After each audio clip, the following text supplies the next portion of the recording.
Chapter 130. I land on the floor, rolling on myself and coming to my feet in a well-practiced move, only to exchange spells with another figure in Yan's boudoir.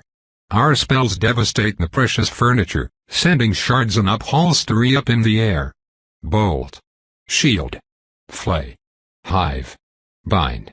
I slash with rose and a claw to keep the chains at bay. They do not break. I merely manage to fend them off as I spring back. My foe's voice is calm and almost bored.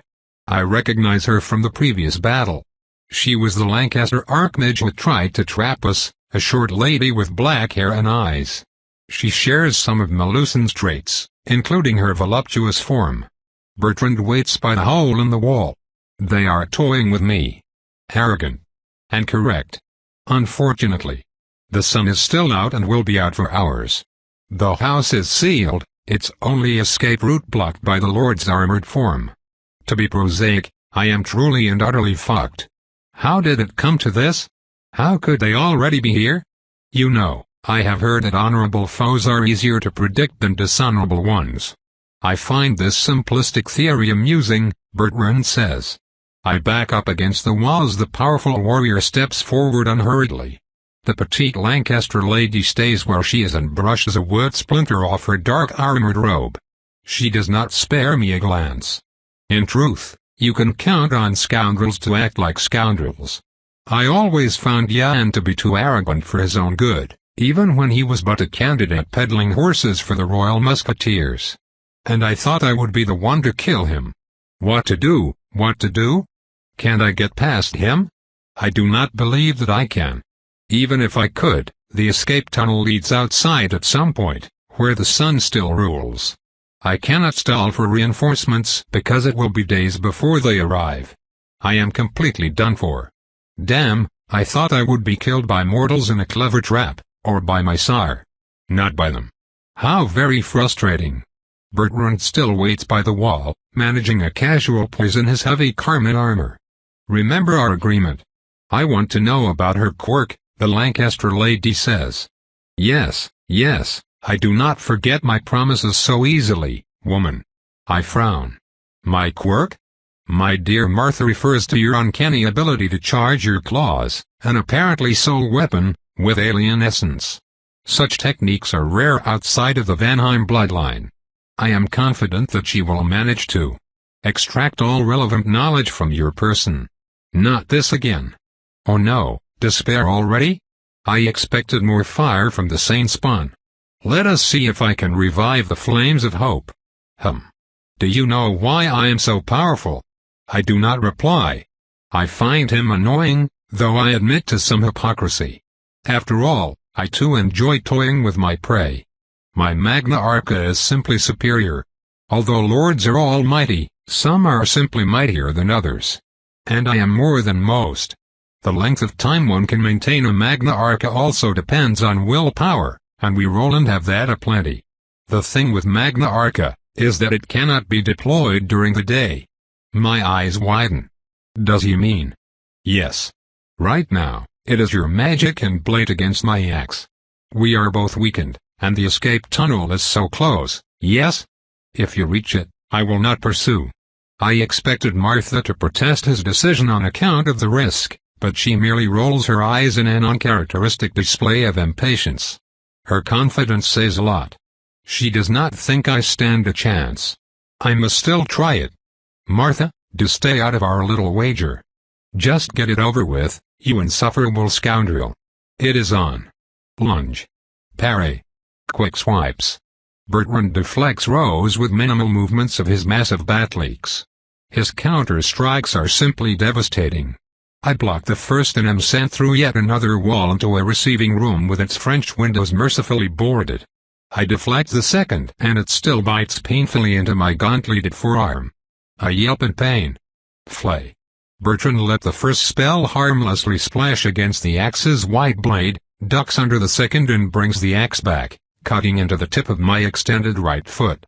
That hurts too. I try to keep Bertrand at a distance, making full use of Rose's versatility to remain dangerous, but he always strikes where I will be, or close enough that his Herculean strength alters the trajectory. I feel like fighting someone who is in my head, though I am certain that he is not interfering. Bertrand's battle experience is simply so massive that he must know what range of motions are available to me at all times. Even denying obvious baits and fake openings is not enough to remain one step ahead. It happens again. I mess up and an axe blow catches me in the flank. I groan and jump back to my feet. I just thought of something. It is nasty, but I will attempt it anyway. It is folly. No. I must try folly or I will fall. I remove a smaller revolver from a back pocket, praying that the mud I am still covered in did not damage the mechanism. How unusual. I aim at Bertrand. Then to the side. And I pull the trigger. The magically enhanced projectile damages the wall and the thinnest, tiniest ray of sunlight pierces the gloom between the Lord and me. Bertrand jumps back with a hiss. I am already gone backward and to the side. The sun. Shut up, me, I know. I made it happen. The far wall separating the receiving room from the bedroom. It stands in my way. Shred. The spell blasts away the reinforced partition and I jump through. The bedroom. I rush to the central place. A trap door, still open. There is a crash behind me and my back turns into a sea of fire. It hurts. It hurts. I scream. Blinding pain. Cannot move. I do not feel my legs anymore. Just pain. I try to move an arm, and stop with a gasp. It hurts so much. Footsteps behind my back. I wish I could lose consciousness, but I cannot. This mercy is denied to me. The man stops. I can only see the edge of the bed. Every movement is agony. I hear a sound and my body buckles, then I hear a terrible crunching noise of flesh and bone as he tears off something from me, and my mind is lost. Pain. Aha!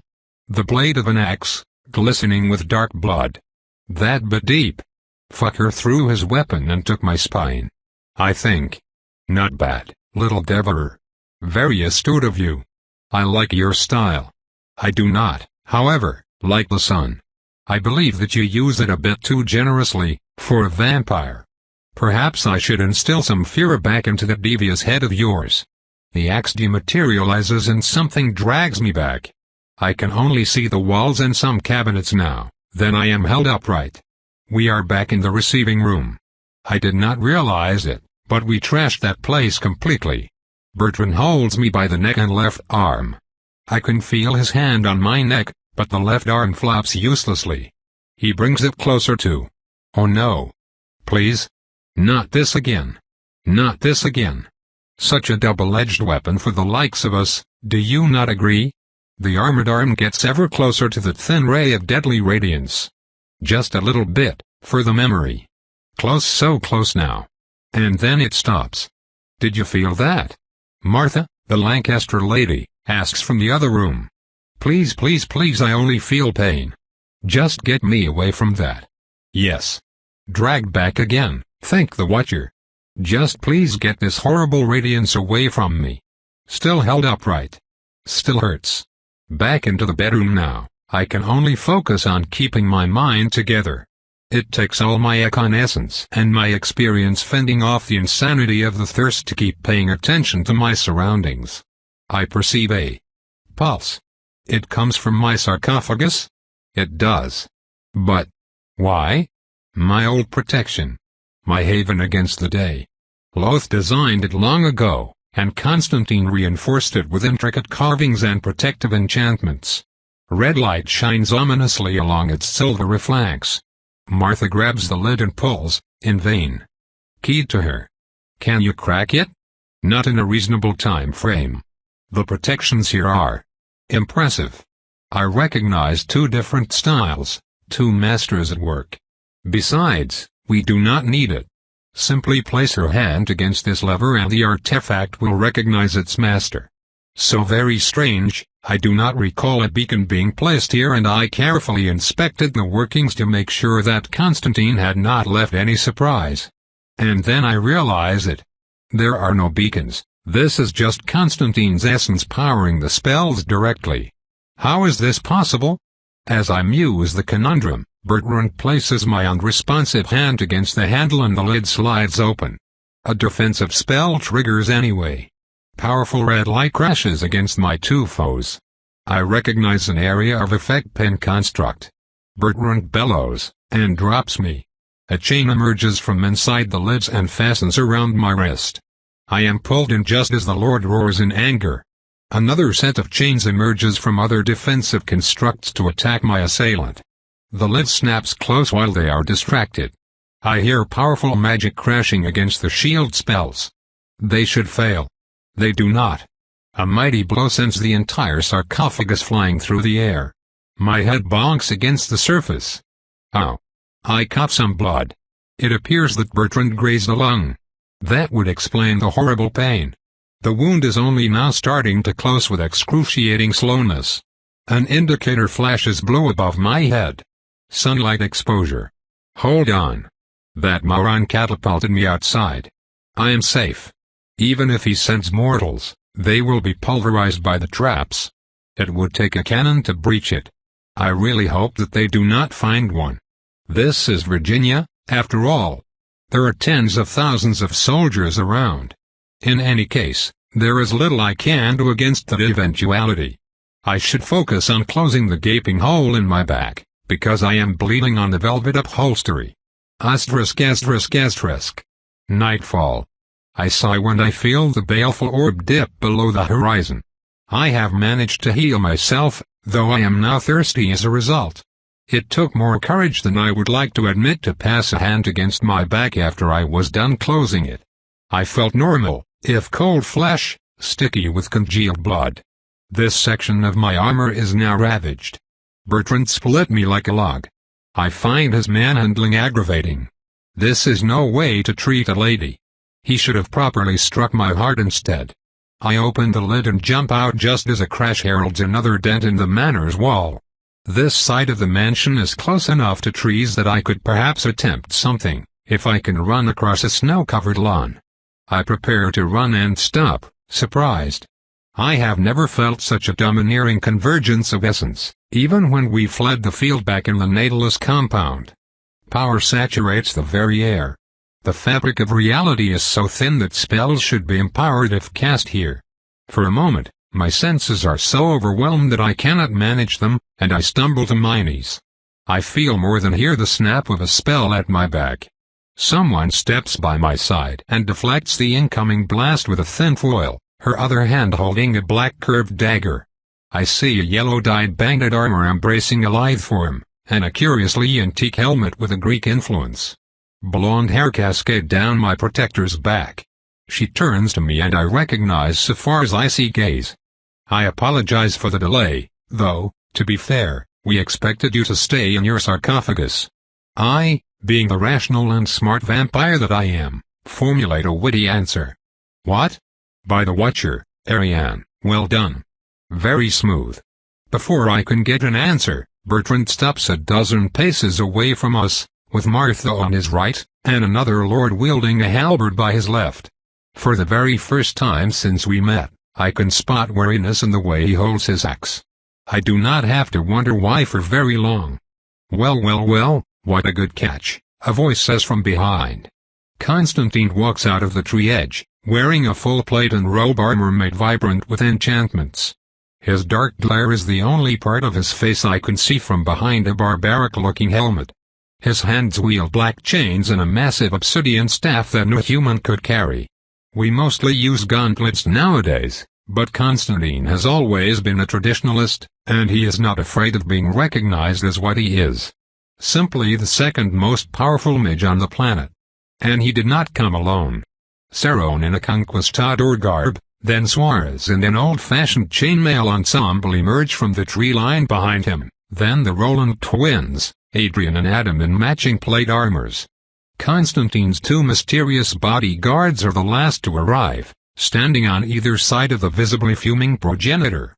How many layers of deception am I on? I drily whisper to Safar. I usually stop counting after I run out of fingers. Sorry. Across the clearing, Bertrand's golden mask glitters under the moonlight. The night is clear despite the season, and I have the best seat to witness the prelude to the apocalyptic conflict to come. You are not the first one to believe you have trapped me, Speaker. I have never killed a progenitor before.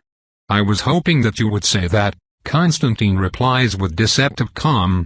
Not much for preliminaries then. I take a step back, as discreetly as I can. Magna Arca. Magna Arca. Magna Arc, I run. Once, we found a prairie dog stunned in the middle of a field we were using to conduct artillery tests. I know how the unfortunate creature felt then. Behind me, reality cracks left and right as indestructible weapons collide, backed by cataclysmic strength. Shock waves send mounds of soil flying. Pieces of masonry glide through the air as an entire section of the manor is vaporized. I steal a glance back. I cannot resist. The battle lords exchange blows faster than I can perceive, Bertrand holding his ground against their superior numbers, but the real show comes from Martha and Constantine. I knew, intellectually, that the lady had not even made an effort to fend me off. I can now realize how much I was outmatched. Shields and projectiles, disruptor fields and subtle curses, the spells she chains blot the air in a blinding display of color. She could fight off a full army of mages. I cannot help but be impressed by the skill and dedication it must have taken to reach that level of mastery. And she still cannot hold a candle to the progenitor.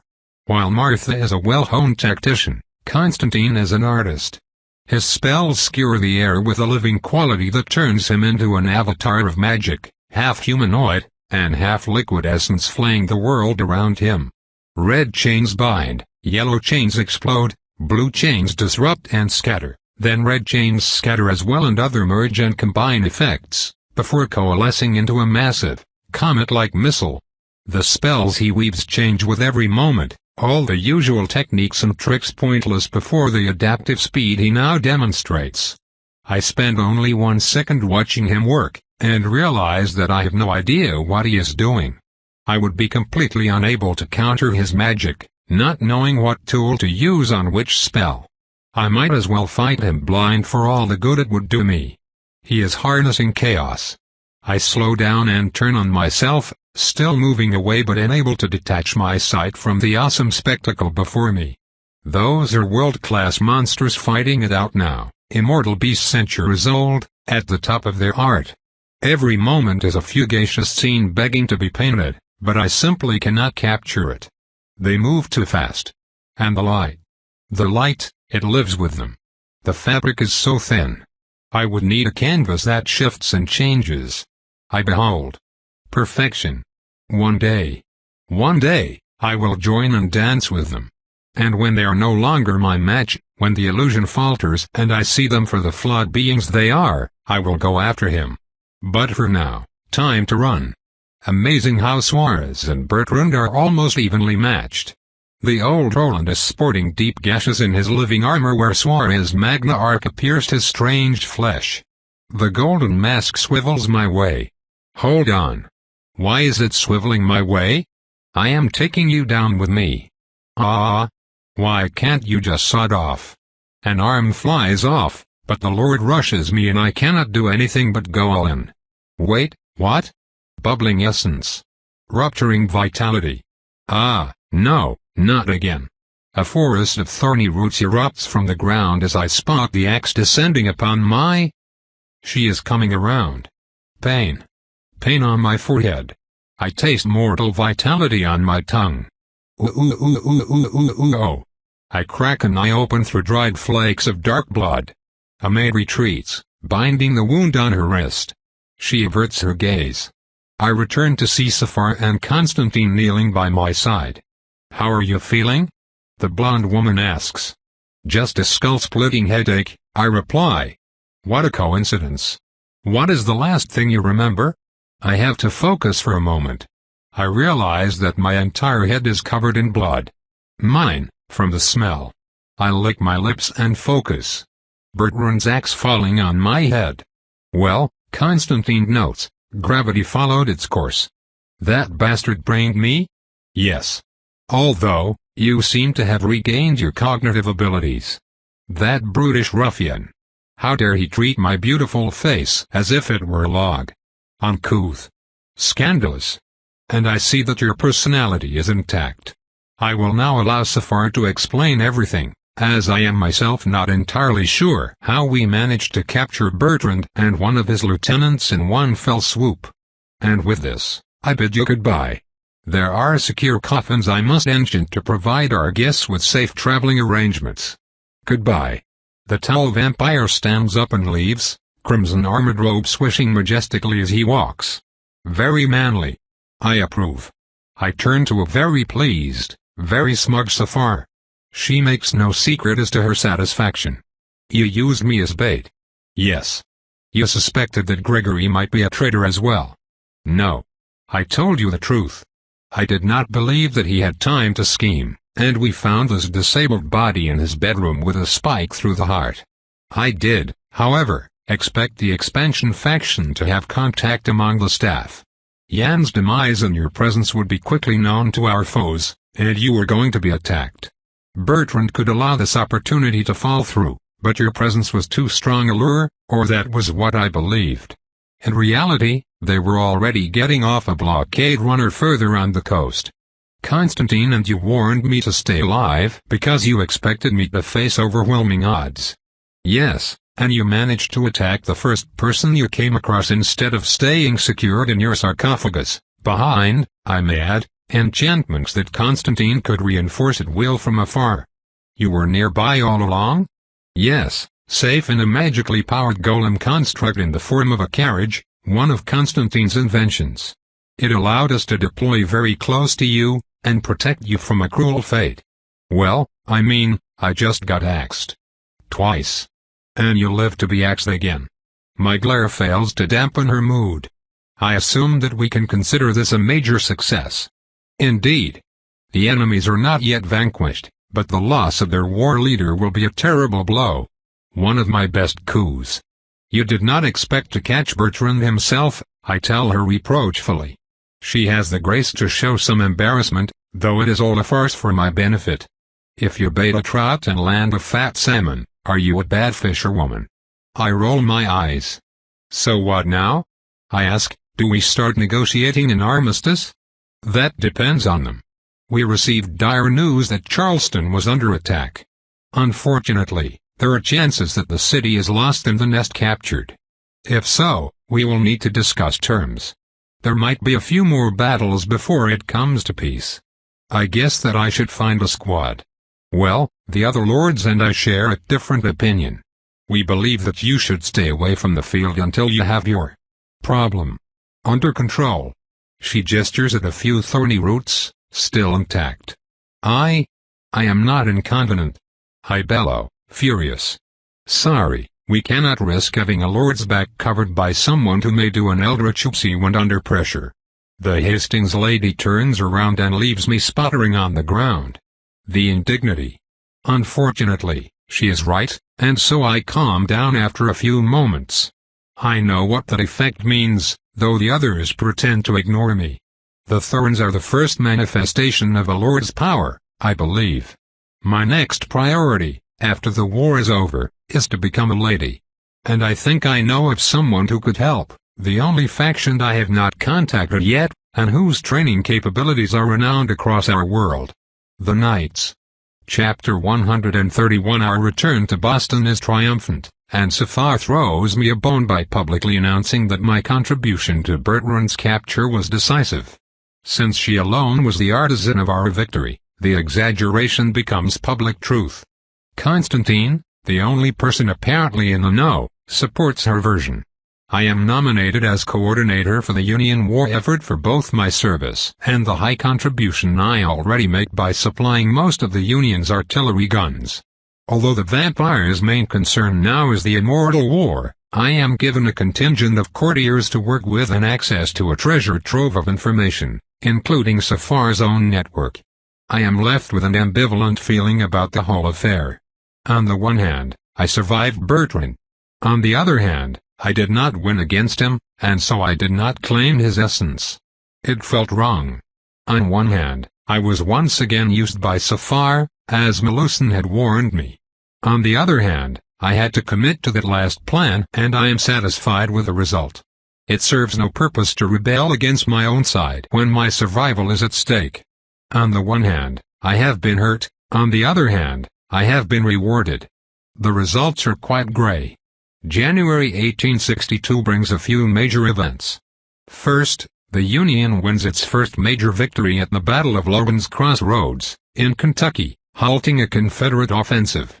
Although the battle is minor in the grand scheme of things, the success of General Thomas over a superior rebel force is vastly advertised in the newspapers, with a little bit of help from us. I remember young George Thomas from the Mexican War back when I was protecting my nephew.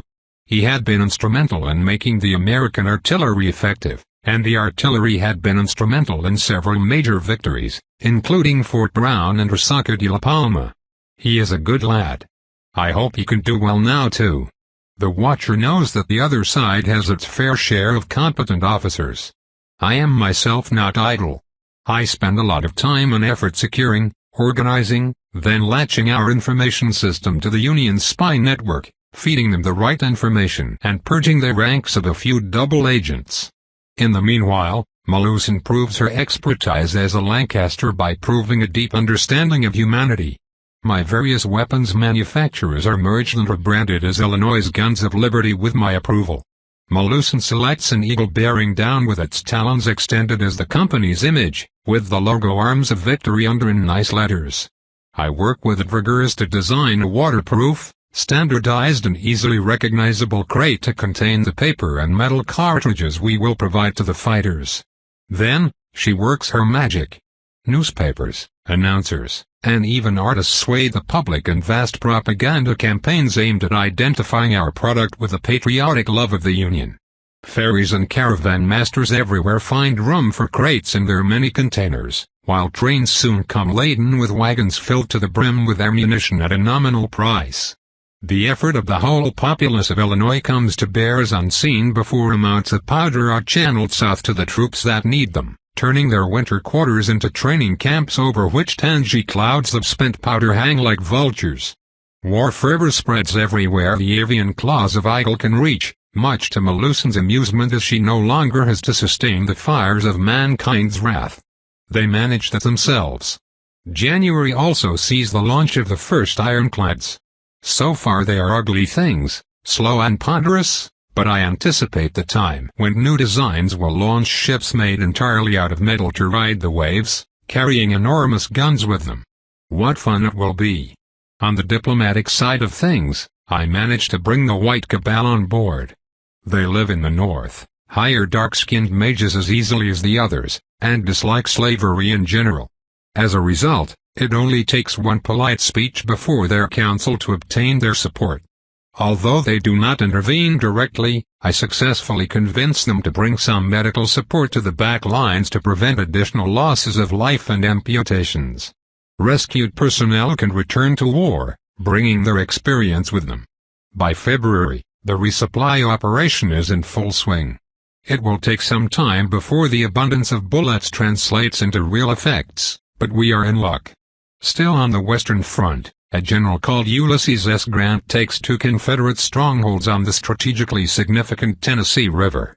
He even captures 14,000 men in his efforts, a resounding triumph. Although I have little to do with it, the success casts a favorable light on my leadership, a needed boost to our morale. Indeed, a few nights later, Constantine leads our army to recapture Charleston, and fails. There are only a few casualties, mostly unfortunate masters who died from grievous wounds, but it was all due to Constantine and our battle lord's contribution. The plan was simple and the European forces were attacked by surprise, but they were rallied by one of Bertrand's lieutenants, a patient and deliberate lord by the name of Orpheus. There, the gap in experience was made manifest when their squad rallied and stabilized in mere moments while ours struggled to coordinate. Only a fighting retreat preserved the bulk of our forces. The conflict highlighted how inadequate our fighting force was compared to the European one, but also helped us obtain much-needed experience. In the wake of the defeat, the Accord's leadership dissolves separate squads and forms new ones, while the more successful groups now take part in large-scale exercises. Time is on our side now, and underhanded tactics delay the European movements by denying them the support and intelligence they need to progress safely. I also keep an eye on the Union leadership. Solo makes a discreet visit to the president's house to save his son Willis from a fever. It would not do to have the mortal head of state distracted by the death of a child. Towards the end of the month, I receive word of a Confederate victory in the New Mexico Territory, as well as skirmishes everywhere. The entire country is at war and frictions happen all across the new border. However, victory will be obtained in the East, and so it is there that I focus my efforts. Under the advice of the infamous Black Dog, head of the White Cabal Security, we improve the Union's communication line with the clever addition of a few majors capable of long-term communication, especially between telegraph posts and large mobile forces. Early March brings a surprise. As I am back in my domain of Marquette, I feel Ollie coming with an interesting, eclectic group. That Veracence brings me a slight boost in abilities as long as I am within my territory, with the most interesting one being intuition. I find myself capable of guessing things with greater ease, something I use to hold my own at cards when I play with Urchin. Ollie knocks and I allow him in. He files in with one of his seconds, but also a mundane officer in a cavalry uniform, and more interestingly, a werewolf. One of Jeffrey's more stable minions. "Welcome.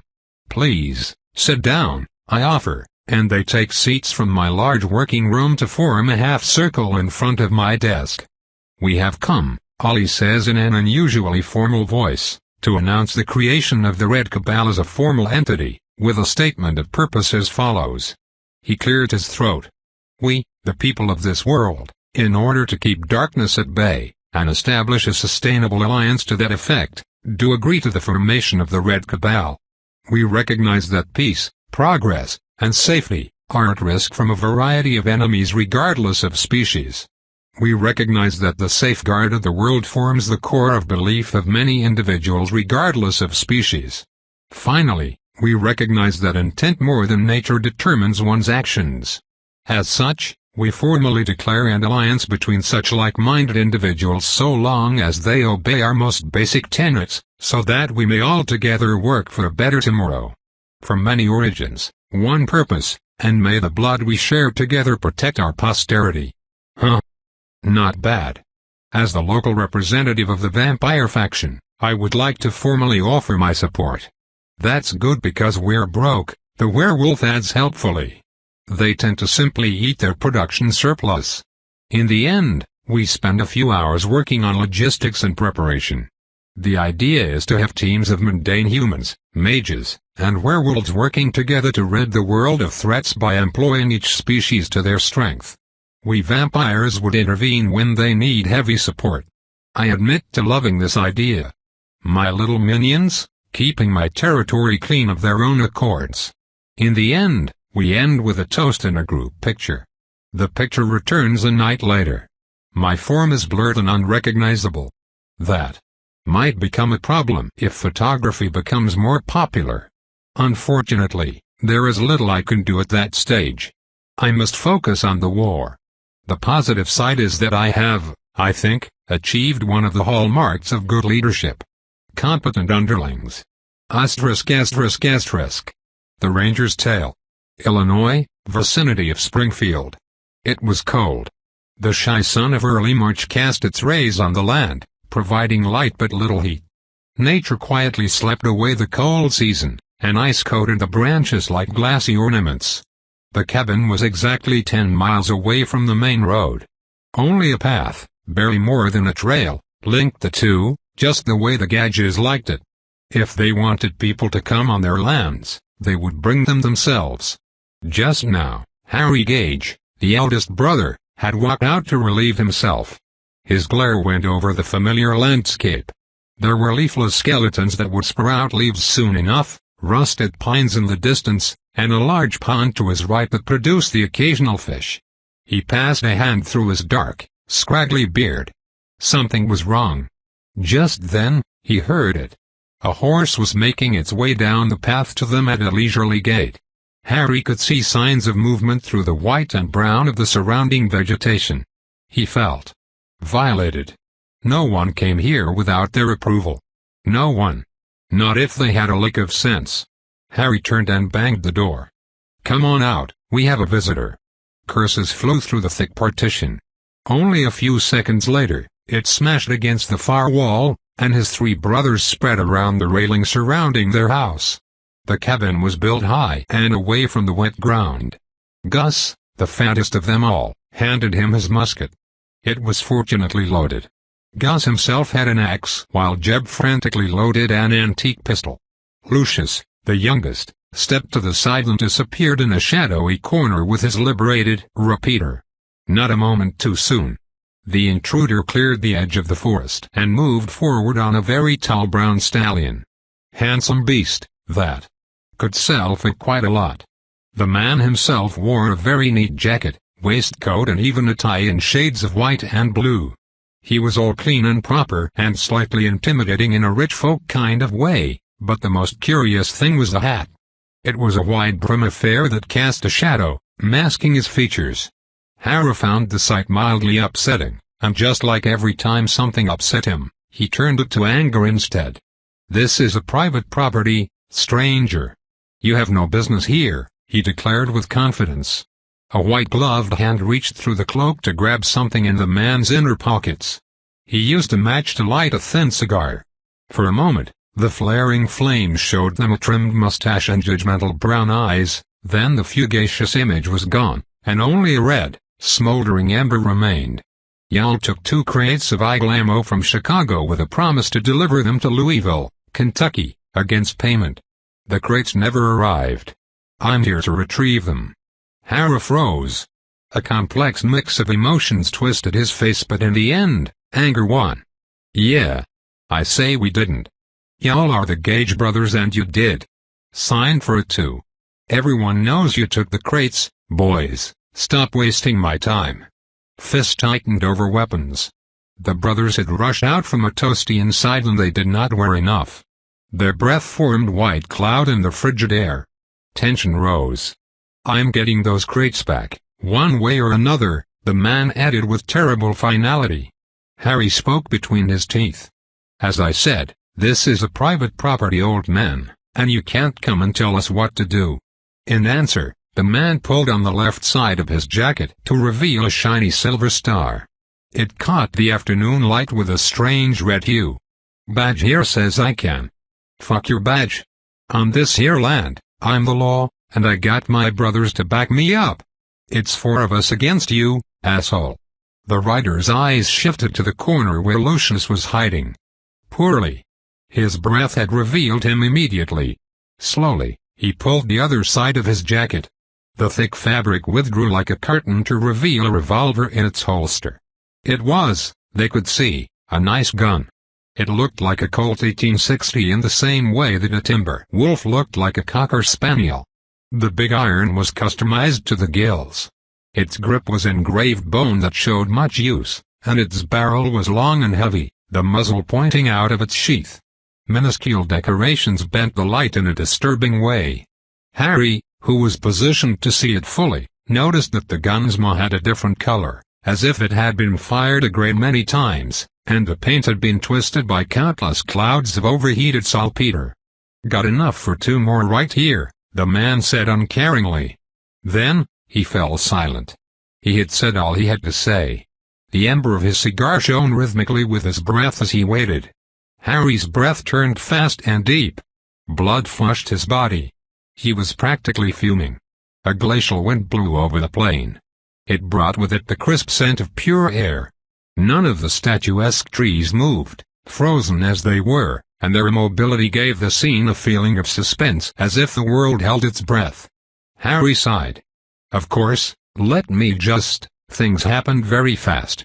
With a cruel rictus, Harry twisted and aimed his musket. Caught by surprise, his 3 brothers still raised their weapons with commendable speed. A massive boom shook the very earth, and Harry's chest bloomed in a crimson flower.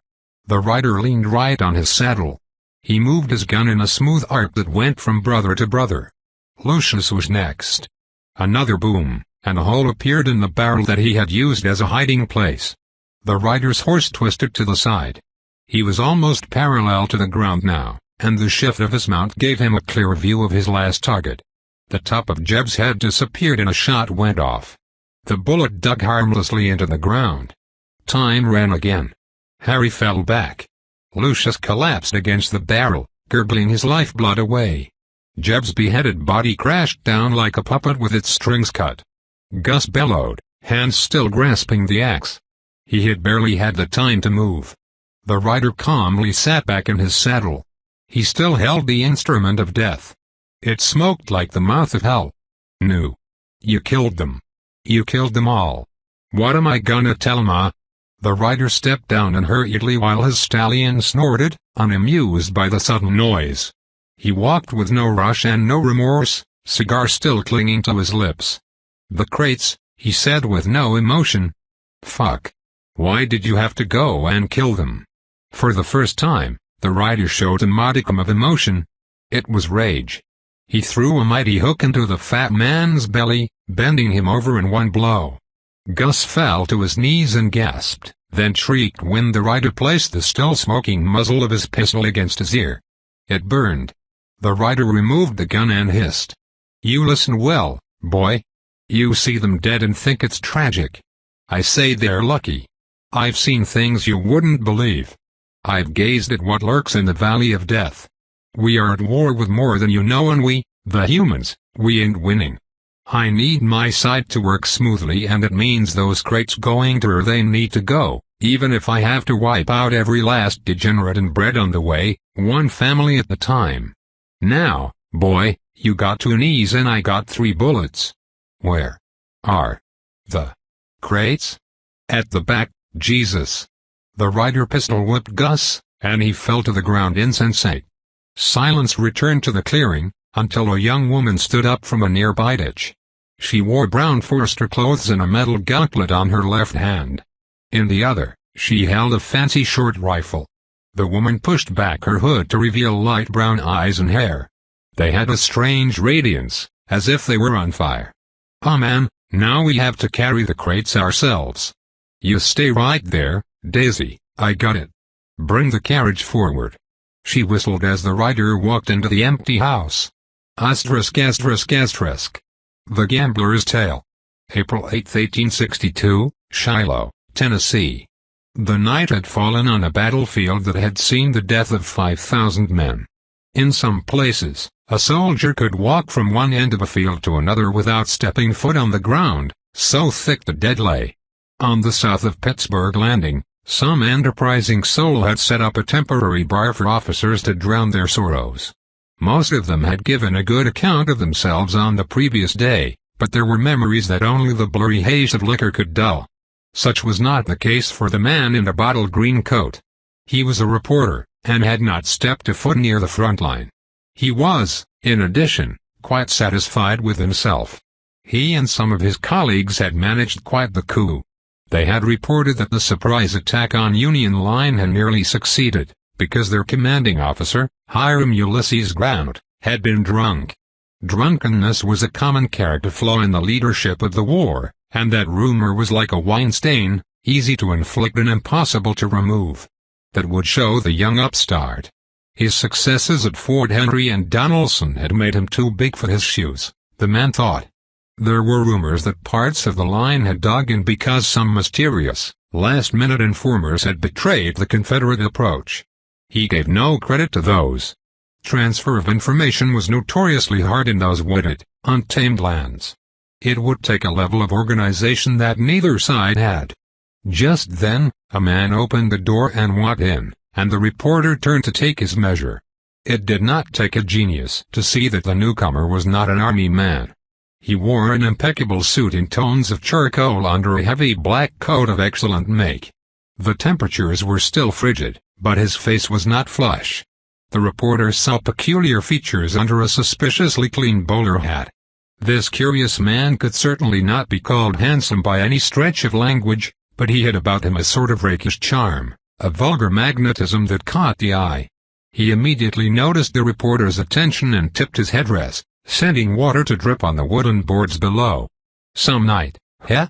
Once more, the man's accent was difficult to place. It was some sort of northern slang that evoked ships and docks and crates loaded in the dead of night.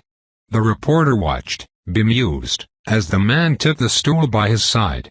He ordered a whiskey, double. A silver dollar appeared from out of nowhere and flicked from knuckle to knuckle in a mesmerizing dance. More curiously, the reporter could not see the dollar pass from one hand to another. That was some trick, all right, and no mistake. We all need a little pick-me-up, the man continued. A night like this can drain all the warmth from a red-blooded American.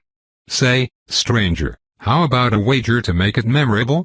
I bet $10 against an answer that you can't figure out my little mystery. $10. $10.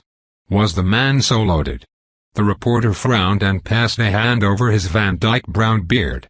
His instincts warned him of a scam, for the slick stranger certainly had this sort of air.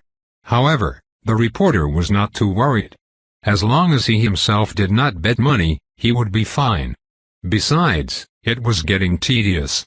All the officers around were deep in their drinks in the dark recess of the makeshift tavern. They would not talk to him.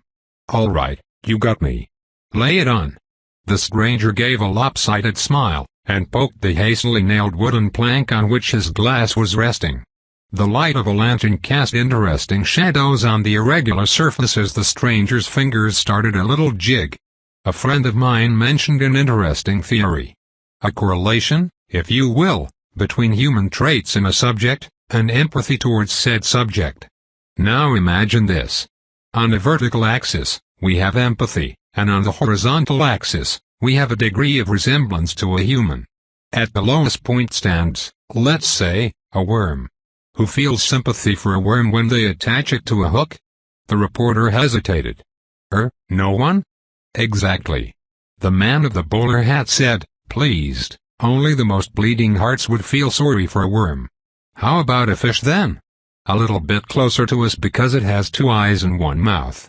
Still low, eh? I suppose. But if you see a fish flopping on the ground, opening its mouth because it is quite literally choking to death, you would consider it, at least, while nobody cares about a worm. The reporter frowned. Perhaps it was also because a fish was bigger? It was difficult to tell. But anyway, still low, still low. But what about a cow then? You can grow attached to a cow if you raise it for a long time, even if it's technically food. It has 2 eyes, 4 limbs, it can understand you. It can recognize you. I would still not hesitate to kill one for a burger, the reporter added. He was invested now, though he was not sure why. It had turned into a debate. Indeed. Still low, still low. But a dog is a bit higher. A dog shows loyalty, understands obedience, and those are traits that we like in others, do we not? And those cute little eyes when they beg. The reporter frowned. He was still not entirely convinced about the theory, though it certainly had merits. I will grant you this point. Much obliged, the stranger answered pleasantly. Now, we are pretty high in the list. It might be even more primates like monkeys, though I am not sure myself. But plush bears, puppets, drawings of humans, they are very close to us, and we can identify with them. We recognize cute puppets as representations of people, and we can feel emotions watching a good, well-planned puppet show, can we not? We certainly can. Why, I remember when I was young. I am delighted that you would see my point, the stranger interrupted with a light smile. The reporter blinked. Yes, it made sense. The representations of humans, even if they were approximative, could garner empathy from any viewer. So we are here on the chart, yes? High resemblance, high empathy. But what happens when something is almost human, but not quite? The reporter blinked again. He had liked the theory so far. It was something light and harmless you could share in good society, that would provide insight, and give the speaker an aura of brilliance. There was still more? Let's say, someone who looks human, but with erratic movements. Like a man suffering from convulsions. There is something intrinsically disturbing about such sights. Or a human with a missing jaw. As long as something is at the very edge of humanity without quite fitting, suddenly, their view horrifies most witnesses. Have you ever noticed? The reporter frowned. At the edge but not quite? For some reason, he was reminded of one of the memories of his youth. There had been a book, he remembered. On the cover, a tiny gnome was depicted sitting on a mushroom. One fateful night, a thunderbolt had struck nearby and the brief illumination had played tricks on the child's mind, turning the fairy's smile into a forest of jagged edge angled inwards, those mad eyes looking at him, ready to jump from. "You have noticed, then?" The remark woke the reporter from his daydreaming. "Yes. Some dolls are like that." The stranger was closer now, and the reporter felt pulled by those amber eyes. The room closed around him, and the others ceased to matter, to exist even. There was just the stranger and the theory. Exactly. Here, just at the edge of humanity itself, the curve dips precipitously. And completely. It even goes into the negative. Interesting, is it not? Here is the kicker though. All human instincts have a cause, yes? Bad smells prevent the ingestion of rotten foods. You turn when something moves at the edge of your vision to protect you from attacks. Why then, does that instinct exist? Why does the sight of otherness and the familiar lead to such a visceral, horrifying response? I don't know. The reporter breathed. The stranger smiled, eyes half-lidded. Tut-tut, my dear, this is the subject of our wager. Give it a try. But the man could not. Would not. He wanted to know.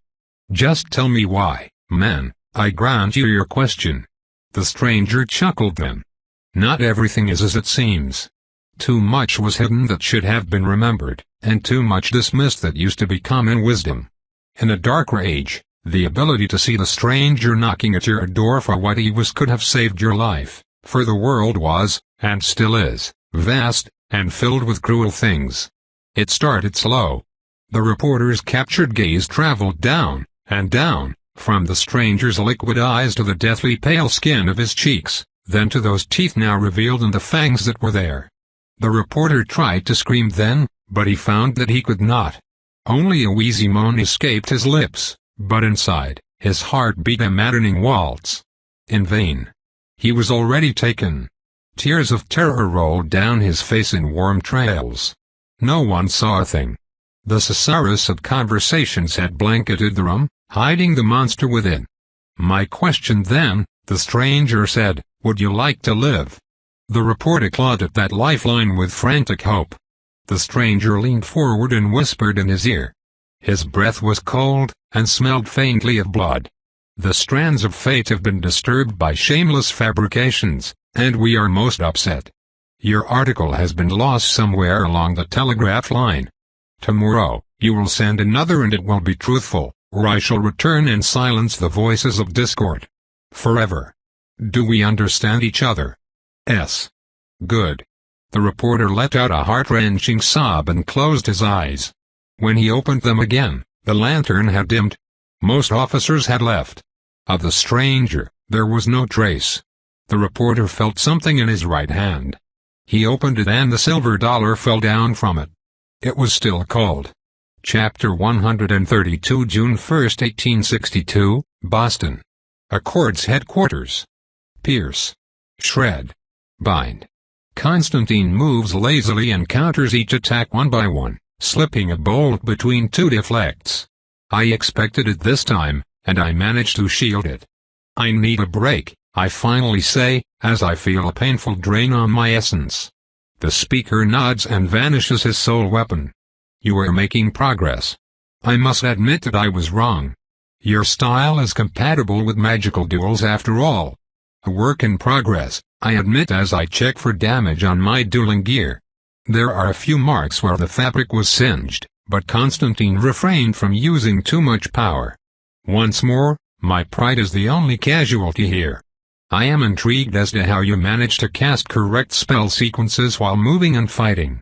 My intuition allows me to feel which spell would be right if I focus enough, I admit. I could hide this piece of information from Constantine, but I see no reason to do so. I must improve quickly, and he is the best magic teacher around now that I have mastered the basics. The rest will come with experience, Constantine continues. I admit my own lack of practice when it comes to battle. Wilhelm told me that I was too static, and that I made poor use of my sole weapon. What do you think? He asks. I consider the question in silence. I have more experience than him when it comes to scraps. Magic requires a lot of attention, one of the reasons why a lot of mages deploy shields to shelter them while they cast. To fight and cast at the same time is an art that only vampires can truly master, as others lack the time to do so. I think that spells are your main weapon. If you use your soul chain defensively, they are not being underused, they are simply your backup. Your main opportunity probably lies in proper repositioning. Sometimes, it is better to be at the right place and right time rather than throw artillery spells from behind. Especially in a vampire battle. You are probably right. I will work with my bodyguards to be more mobile across the battlefield. It will allow me to support more squads. Enough of this. The lesson is over for tonight. I unlatch my breastplate and give it to an attendant. The fortress sparring room is unusually large, and quite empty at the moment. All squads have gathered in preparation for an offensive that I am not privy to, due to safety concerns. I would be annoyed if I had not such a great control over the way we influence the Civil War, with the trusting support of the rest of the Accords, and with minimal oversight. How are things progressing with the mortal conflict? Are you satisfied with the conduct of the war? Constantine asks as we move up the fortress. I frown as I consider my answer. It goes slowly.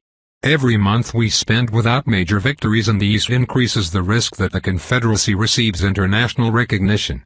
The English may have been scalded by the French recklessness in Mexico, but they will jump on an opportunity if the rebels offer them a good one. It will happen if they grow desperate.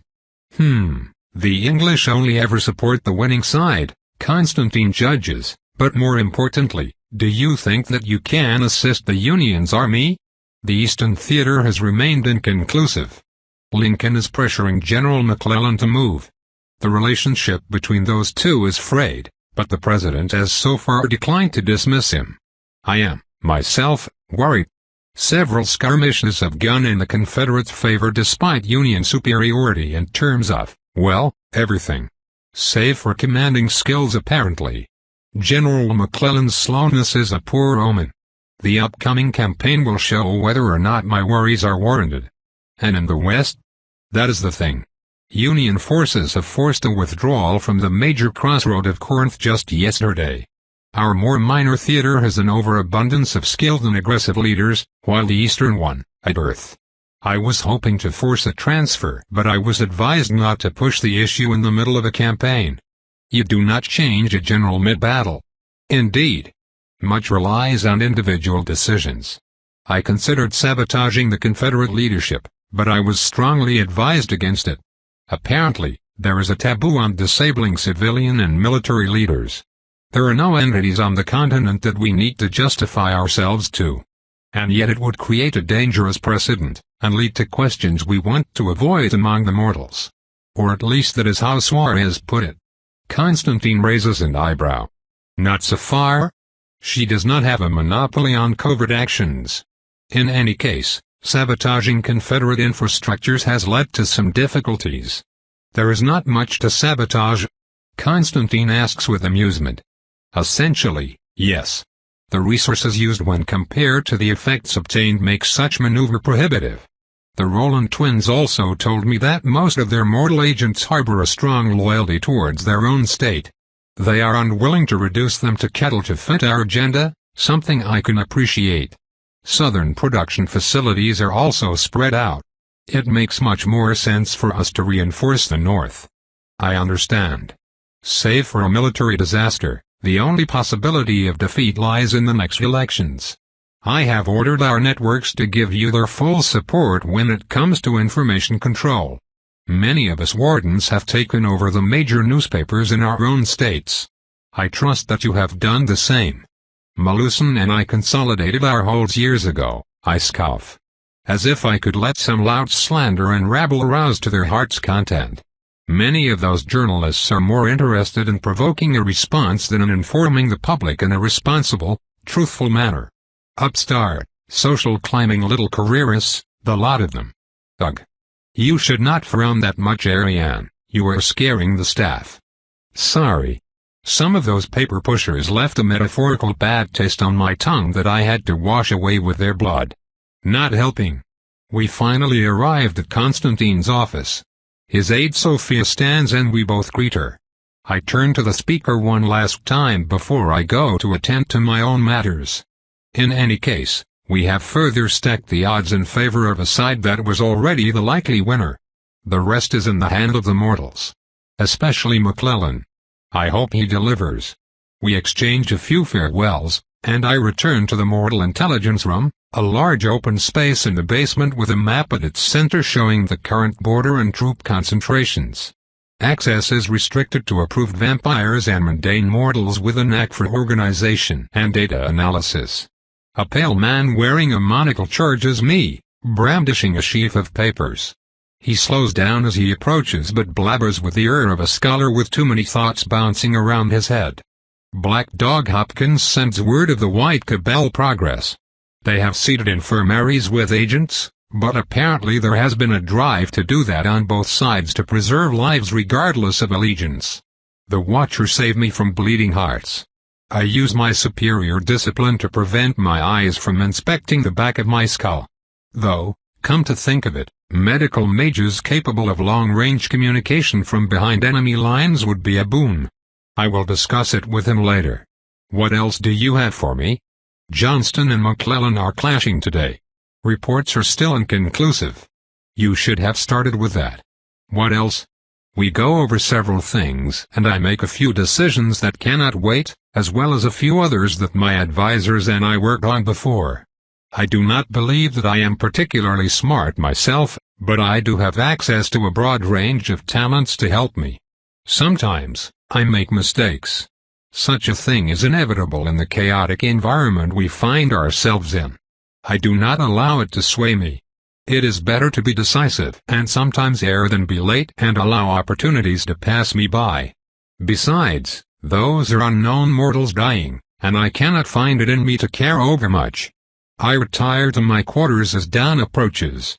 I already petitioned to travel south, to the human front line, in order to better understand and coordinate our resources, but Constantine refused me for safety reasons. I would complain, but I would rather not wake up to a hostile lord again, and so I have remained in the relative safety of our fortress. I have to make do with cold reports for now. I know little about the vampire side of the war, save that our side has won several skirmishes through clever use of the home advantage. The Civil War has helped us a lot by having locals more wary of sudden influxes of foreigners, and we have used it to our advantage. It also appears that the enemy's supply of Fey blood, which had given them an edge in early battle, is running out with no opportunity for a quick replacement. I have high hopes that the foe's position will soon become untenable. I just have to be patient. June 2nd, middle of the afternoon. Every day is the same. I wake up, find more reports waiting for me, and soak up all those changes. For the first time in my life, the Rosenthal essence has become the most useful one. The late afternoon is usually reserved for sparring, and this time, it will be with Wilhelm of the Arenwald under whose authority the fortress functions. I am therefore surprised when he knocks on my door as I finish getting dressed. Yes? You could have warned me that soldiers would be conducting training nearby. Any troop concentration in the vicinity makes me nervous. I freeze. And freeze some more. I comb my memories for any related report, and find none. As they should. We are being attacked. I spit. Wilhelm stares at me for 1 second, then grabs a medallion from around his neck. He presses its metal surface, and a siren sounds throughout the complex. The windows behind me, already shuttered, vibrate as heavy steel plates descend to seal them shut. The same is happening everywhere throughout the complex. On the ground floor, I hear the mustering yells of the garrison. It suddenly occurs to me that I may have been hasty in my judgment. It could have been an unscheduled. Do not second-guess yourself. If it is not enemy action, then it is at the very least a good exercise. Now, go to Constantine's office. I will be there shortly. I run back into my bedroom to grab the case containing my gear and rush down to the speaker's quarters. His door lies open, and a stairway, previously covered, descends into a cave that I did not know existed. Melitone, Constantine's servant and twin sister, urges me on. Join him. I will fetch Marshall and we will take shelter separately. Marshall, huh? I always call Sheridan Sheridan. The two of them are getting awfully comfortable with each other. Focus, Ariane. Battle first, possibly catastrophic consequences of Constantine's and my human being a thing later. I step down into a large rectangular room of surprisingly large dimensions, leading me to believe that the rock beneath the manor has the structure of Swiss cheese and more chambers than a beehive. Alsace dies in my mind as I take in Constantine's seat, not of political power, but of magical might. We are in his sanctum. There, he holds the bindings to most of the land's defenses. Your warning came just in time for the village guards to retreat, though I fear that for the outer gate men, it was too late. The tall progenitor faces a far wall entirely filled with rows upon rows of reflective surface rendering a kaleidoscope of sceneries, so many that my mind suffers an unusual feeling of vertigo. I see trees, rooms, corridors, fixed defenses. I narrow my focus on the few that Constantine currently focuses on. The silvery, deformed shapes of impostors in Union uniforms sprint across a small clearing. 2 sentries lie on the ground, quite dead. Constantine raises his heavily decorated staff and 2 golems burst out from the trunks of dead trees. They're thin, insectal shapes made of blades and hard edges. They mangle the attackers with a level of savagery that even I would not match. In mere moments, the squad of a dozen attackers is meat across the ground. Well, I remark laconically, that's the end of that. No, Constantine answers with a deep, throaty voice. He turns around and I see for the first time in 30 years a new emotion on the speaker's face. Rage. I have only just begun. The next few minutes are the very embodiment of something I fear, bloodshed without the pleasure of the hunt. Murder on an industrial scale. As soon as the last elderly attendants passed the gate, Constantine turned the forest, lower village, and path to the manor into a death trap of unprecedented proportions. I watch, mesmerized, as soldiers spread out only to be taken out by those thin, mantis-like golems, then they regroup around mages who can disable their simple frames with spells. Firemage, Mark 27, I inform Constantine at his request. Excellent. Thank you. Now, to give them a warm welcome. Incinerate, burn to cinders, those intruders, that I did bait. Arcane rain. The circle around the standing progenitor ignites in furious crimson and a large boom shakes the manor to its foundations. Through layers upon layers of rock and enchanted steel, I hear a sound like a dozen tea kettles about to boil over. 3 seconds later, the mirror goes blind. I brush some dust from the top of my dress. I think we lost vision on Mach 27, I say. That is quite all right. So did everyone else. Another target, if you please. I look around, but our foes are in full retreat. Out of the 300 or 400 impostors converging on the manor, more than 100 have perished in the span of 20 minutes. There are pit traps lined with serrated spikes that opened on major paths now with corpses clogging their surface, the dozens of spikes running red with lifeblood. A steel cable snaps out of nowhere and plucks one of the retreating men from his line before sliding back like a snake with its prey. Some trees have exploded to reveal golems while others, a more immediate payload. Magical wires, previously inactive, triggered as a careless foot came by to catch them and sharpened bear traps. Parts of the forest are on fire. Others are glassed over. Plumes of smoke obscure several mirrors. I think they are retreating to their main lines. Mirrors 1 through, 7. Ah yes, the edge of the property. They will probably wait for a nightfall. I see sarcophagi and secured carriages. How did they even come so close? That is for Wilhelm to find out later. For now, let us continue with our task. Come with me please. We climb back up, then down through the main stairway with Constantine's bodyguards in tow. The manor's surface is deserted. According to protocol, all non-combatant personnel should have reached the secured vaults at the bottom of the hill. The vault has several escape tunnels that can only be opened from the inside, and not without Constantine's knowledge to limit the risk of a traitor letting enemies in. This is only one of the many measures in place to assure the safety of the fortress denizens. For once, Constantine's meticulous efforts are bearing fruits. How many traps are there anyway? How long did it take to prepare that many devices? I ask as we calmly walk down. I have been working on and upgrading the defenses since I first moved here, so 100 years, give or take. As for the number of traps, your question makes no sense. Some of those can be rearmed or remade if they are disabled, while others toe the line between spell aids for me and traps proper. Does the giant mutated fish by the river count as a trap, Urza Guardian? We have a mutated fish? I sputter. Indeed. Which reminds me, I have to tell the cooks not to throw potato peels in the waters. Wilhelm says the fish has trouble digesting them. The potato peels, I mean, good chefs are hard to come by. Ah, here we are. Constantine presses a segment of rock that looks like just any other surface around. It depresses, and a concealed passage opens. I must have passed this specific place 1,000 times. I never noticed it. Inside, I find a square room with a tall ceiling, as well as the two largest golems I have ever seen encased in complex scaffoldings. I have assisted the speaker in building constructs before, and they had always struck me as objects of exquisite precision. His mortal past as a watchmaker was more vocation than employment, and it shows in his work. These golem are different. Only passion and inspiration could produce such seamless union of art and deadly efficiency. And they are huge. Easily as tall as 3 men, the behemoths shine under the golden light of enchanted lanterns, their surface as smooth as that of placid lakes.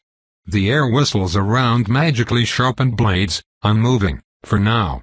Helmets suitable for emperors hide their most delicate systems. I manage to hide my awe through great effort. Quite a sight, eh? Oh. Yes, I reply neutrally.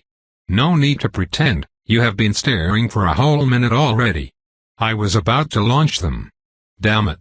Constantine smirks and approaches a small pulpit. I join him, only to see a single, massive red knob the size of an orange popping out of its center, with launch inscribed in fat runes underneath. Constantine blinks and turns to me. I have been looking forward to this. Not the attack. This. His fist smashes the thing and, with a strange sound like something winding up, the golems detach from their protective frames. They step forward. The ground trembles. 2 openings in the far wall slide up, then down after their passage.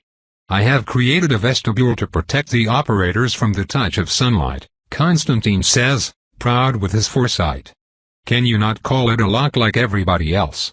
I made them, Ariane. I call them however I please.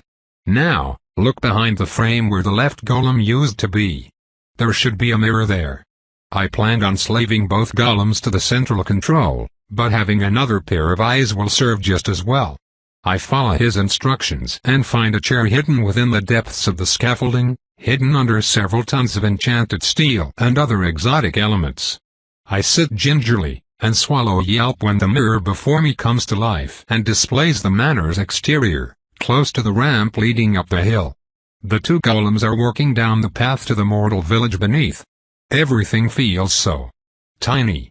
You have but to touch the mirror and repeat a simple command for the golem to obey. It will recognize, kill, capture, take, and destroy. Do not attempt anything too complicated. Only I have the full knowledge of their programming, Constantine mutters as he fiddles with an array of instruments like an organist at a concert. The mortals are fighting with shotguns and basic rifles. Meanwhile, we use war golems the size of Egyptian statues that we control remotely. Unbelievable. And yet the armies to our south are more than 100,000 strong. Each. Such a strange world this is. The golems reach flat ground and accelerate, treading the land with disorienting speed. Each of their strides covers so much ground that the difference between what I see and what my body feels sends me reeling for a moment. The mind boggles. If I were still mortal, the sight would make me nauseous. Wilhelm, the fortress steward, enters the room, distracting me from the eerie sensation. He wears a full chain and leather armor in brown tones, a helmet that covers everything but his brown eyes, and his long blonde beard falls on his chest in a small, rather cute braid. The evacuation is complete. The manor is secure. May I ask how things are on your end? Constantine answers with a hungry smile. The mortals have fallen back beyond the limits of the domain, where they think they are safe. I intend to show them the extent of their mistake. How did you put it? When you have secured an area, make sure the enemy knows it too? Wilhelm nods, but he does not share the speaker's enthusiasm. This is all well and good, but we have to plan for tonight.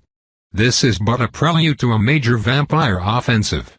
And where, do you think, are their resting places? In close proximity to us, protected by 300 cattle and assorted mages? And where, do you think, are my golems going? Wilhelm's stoic air morphs into one of cruel glee. He watches one of the mirrors as the two war machines charge up the road. I do not think I will ever forget the facial expressions of the sentries shortly before the head golem pulps them. A mix of horror, shock, and disbelief. The war machines enter the encampment unchallenged. Cattle are not the most responsive beings. There is no battle. Image, one of Martha of the Lancaster's peoples, is the first to order something and the line of carriages moves. They split up and down the road immediately at great speed, heading south towards Quincy and north to Boston proper. I watch uselessly as my own golem uses its massive blade for a bloody harvest. This is pointless. Those cattle were meant to die in droves, though perhaps not as meaninglessly as they have done so far. They are of no importance. Killing the mages would help, but they were the first to scatter. I cannot destroy the carriages either.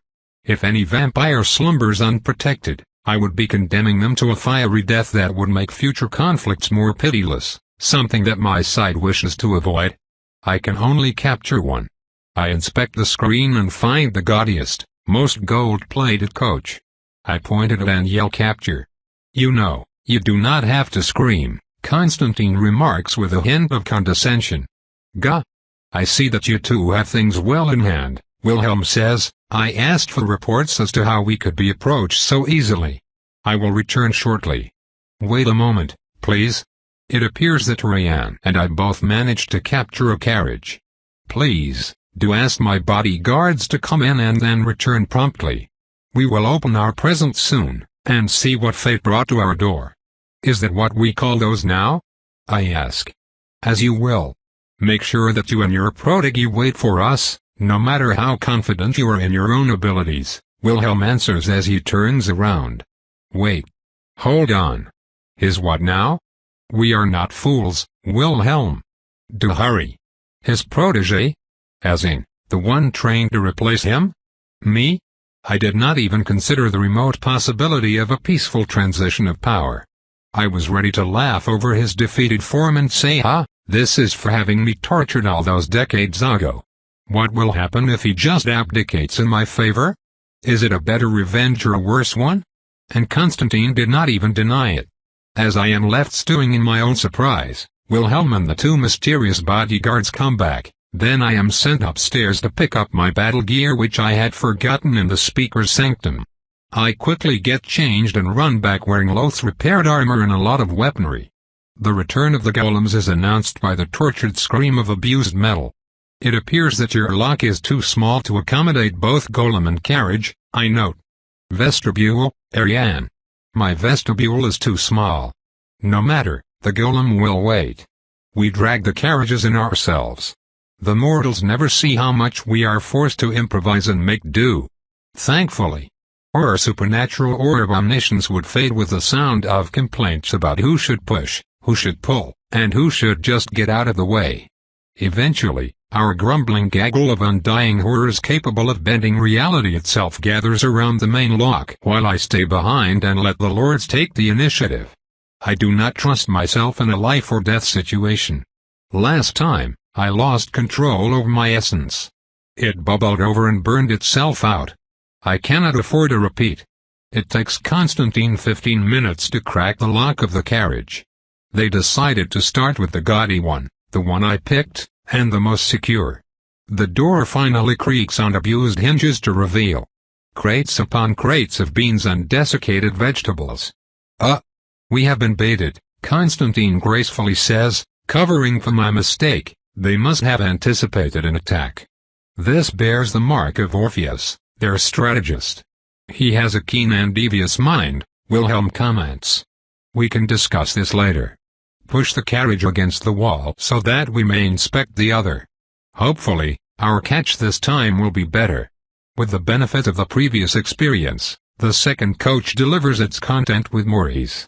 A lord in full plate armor casually takes down the steps, holding a heavy mace in one hand and a gauntlet in the other.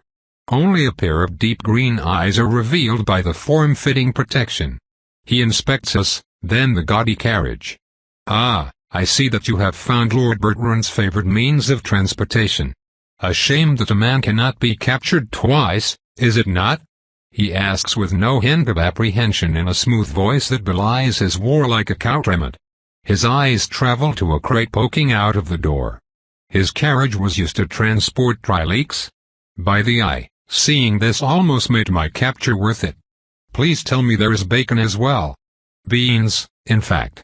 And who might you be? Constantine asks eagerly. The siege we find ourselves under is fraying his patience. My name is Lucas, at your service. He bows smartly. Can we discuss terms, or should I prepare myself for some unpleasantness? You will have a cell with amenities, regular access to blood, and a book of your choosing that you may change every night, just like your fellow captives. Your belongings will be returned to you once your freedom is granted. You can either go to that cell on your own 2 feet, or with them in a separate box, Constantine replies. Would these terms extend to the 2 masters I have with me? Yes. 2 vampires, a man and a woman, peek out from behind the shape of their protector, who then steps down.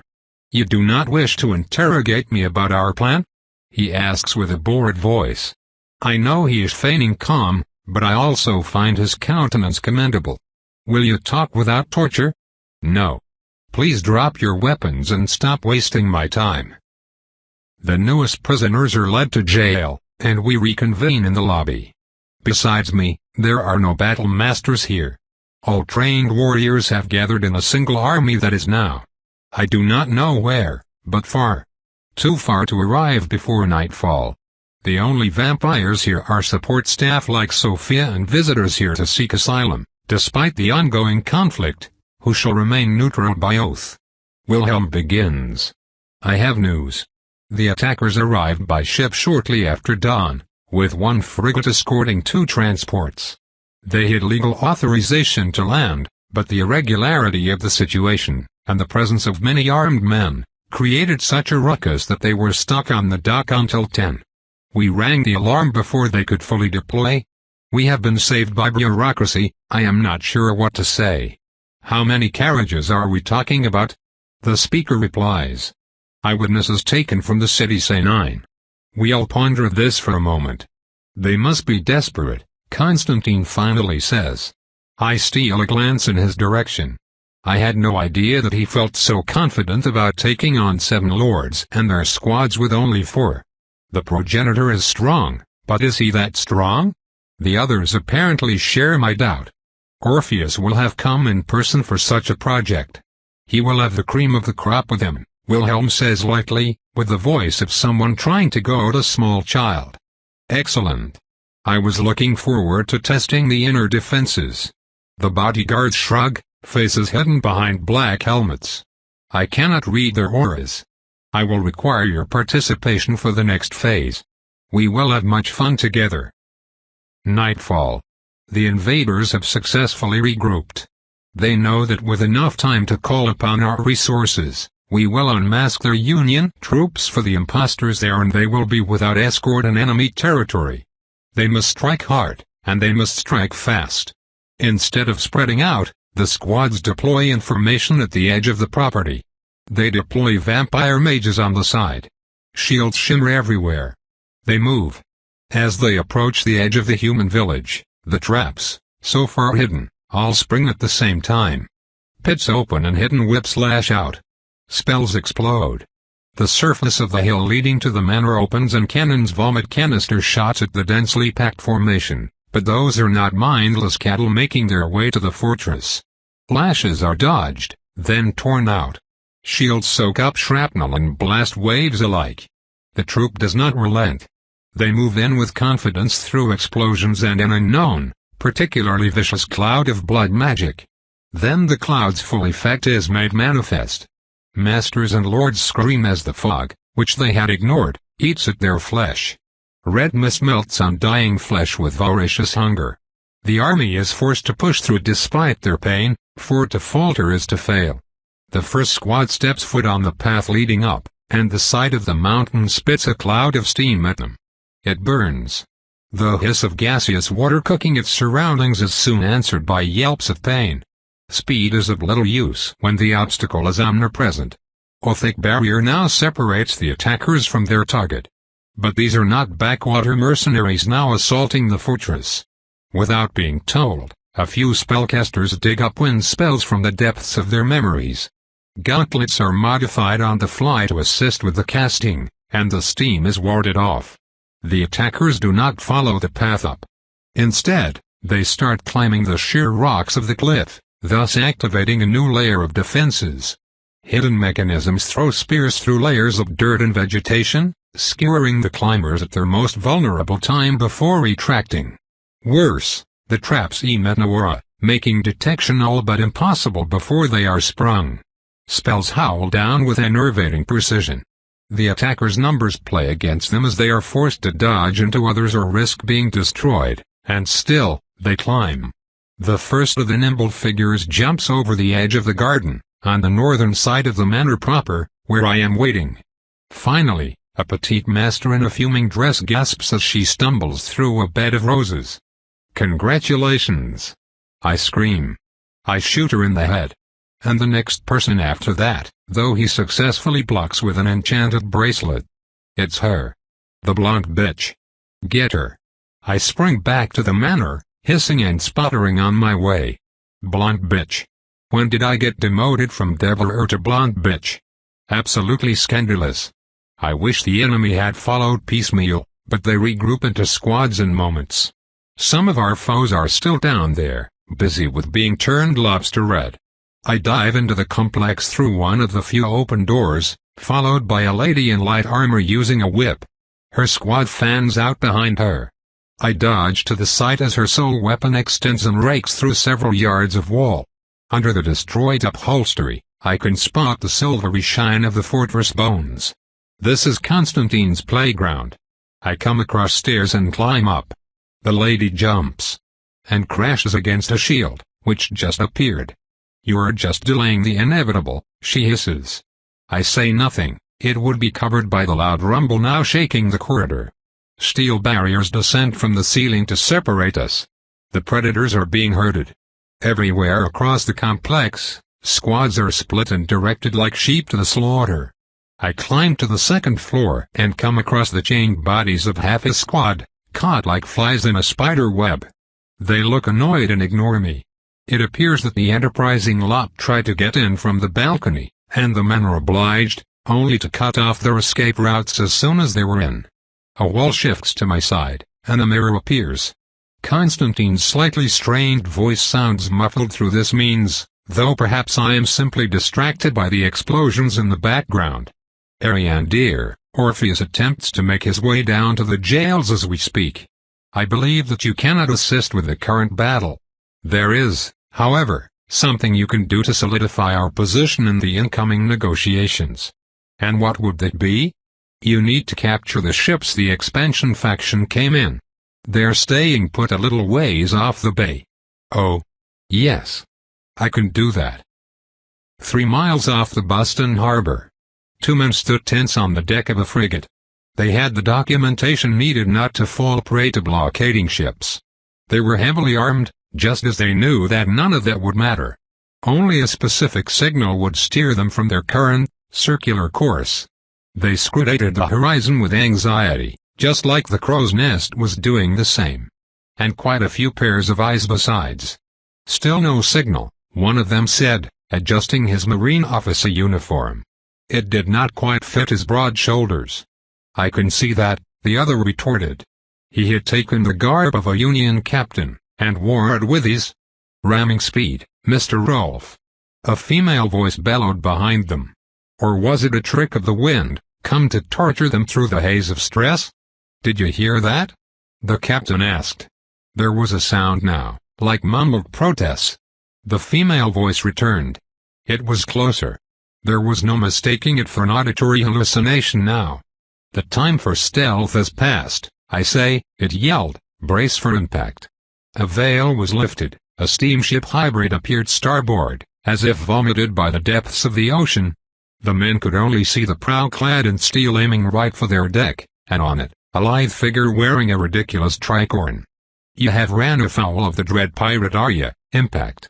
The two men were sent rolling on hardwood like pinwheels. The captain winced and tried to climb back to his feet despite his disorientation. They were under attack. He had to do something. Someone landed beside him with barely a whisper of fabric. "I have to work on the timing for that delivery," she said. "Anyway, you are my prisoners now. Are you ready to surrender all your booties?" The female voice said from above. The captain's eyes traveled up. He considered correcting the woman's mistake, at least he hoped that was a mistake, but then his gaze reached her smile, and he reconsidered. Told continued,